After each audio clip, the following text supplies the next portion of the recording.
আসসালামু আলাইকুম। এবছরের শেষ বৃক্ষরোপণ করব আমরা আজকে আমরা 19টি চারা রোপণ করব দক্ষিণ বেতকাশী মাধ্যমিক বিদ্যালয়ের সামনে রাস্তার পাশ দিয়ে, তারপরে এর আশপাশে আরও যেসব রাস্তার পাশ দিয়ে খালি জায়গা আছে এই জায়গাগুলোতে আমরা আজকে বৃক্ষরোপণ করব।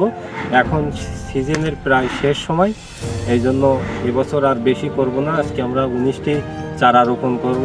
আশা আছে বৃক্ষ আমাদের অনেক উপকার করে, যেমন মাটি ক্ষয় রোধ, তারপরে বিভিন্ন প্রাকৃতিক দুর্যোগ থেকে এই বৃক্ষ আমাদের রক্ষা করে। আইলার সময় 2009 সালে আমি যেখানে দাঁড়িয়ে আছি, এখানে যদি গাছ না থাকতো আমাদের গ্রামের মানুষ বিদ্যালয়ে যাওয়ার পথে এখানে আটকে গিয়েছিল, কিন্তু যেতে পারিনি। পানির কারণে এখানে গাছ ছিল, সেই গাছে মানুষ উঠে প্রাণে বেঁচে গেছিল। গাছ না থাকলে আসলে আমাদের ওই দিন কী হতো সেটা বলা যায় না।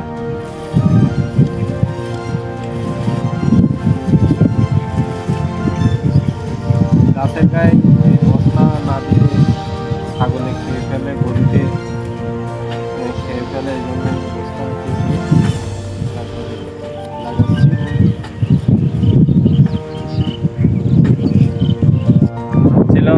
আজকে শেষ করব, কিন্তু আজকে শেষ করা সম্ভব হবে না। আজকে আমরা 10টা লাগাচ্ছি, ইনশাল্লাহ মঙ্গলবারের ভিতরে আমাদের এবছরের মতো কার্যক্রম শেষ করব, আশা আছে। আকাশে প্রচুর মেঘ আজকে, এই জন্য আমরা আর বেশি সময় নিলাম না। বৃষ্টি আসার মতো হয়ে গেছে। আজকে আমরা এই গাছগুলো লাগালাম।